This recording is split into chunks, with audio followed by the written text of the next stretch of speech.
The annual general meeting of the St. Lucia Employers Federation was recently held to a packed house of employers from around the island.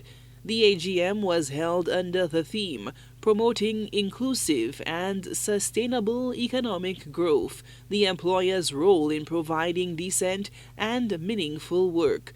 President of the St. Lucia Employers Federation, Vergil, delivered the president's report, focusing on creating a balance for both employees and employers. At the last meeting of the governing body of the International Labour Organization, the phrase, which is yet to be defined, that was being touted was the living wage.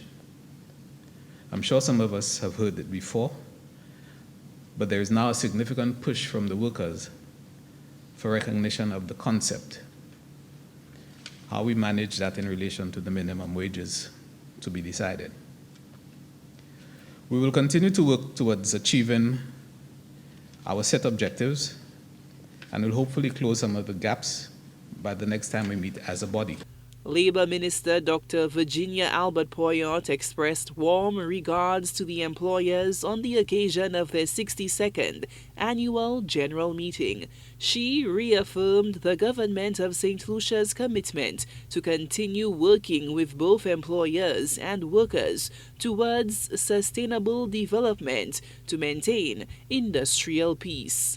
We got a report from the Minimum Wage Commission. They have already submitted that to Cabinet, and all our Cabinet colleagues have that document in their possession now, and they are going to make an official presentation to Cabinet. And after that presentation, we will give some feedback.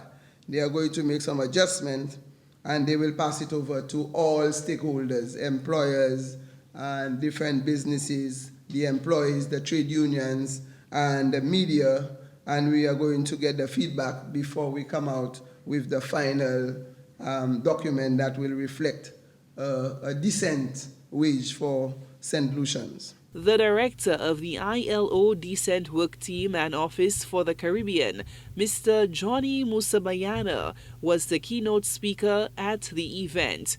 Also present was CEO of the St. Lucia Youth Economy Agency, Brian Vidal, who outlined the important role of the youth economy in addressing the widening gap of unemployment among young people. We all know that when it comes to micro, medium and small enterprises, MSMEs, they are considered to be the lifeblood of the economy.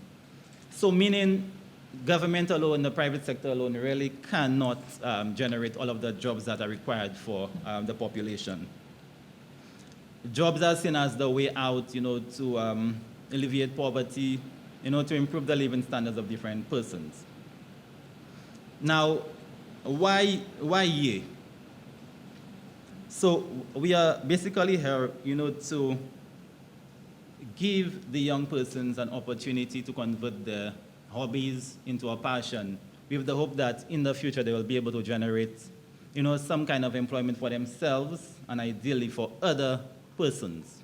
The president of the St. Lucia Employers Federation, Vergil, also pledged the business community's support in aiding the government and the Royal St. Lucia Police Force in their crime-fighting efforts.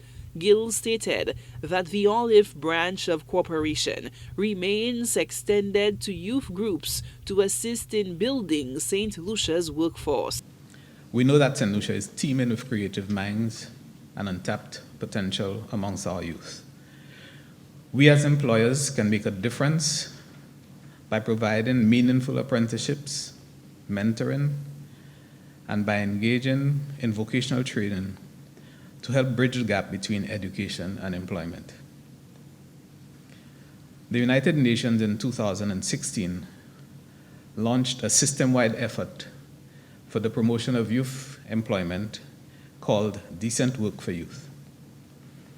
It is a global initiative to scale up action and impact youth employment under the 2030 Agenda for Sustainable Development.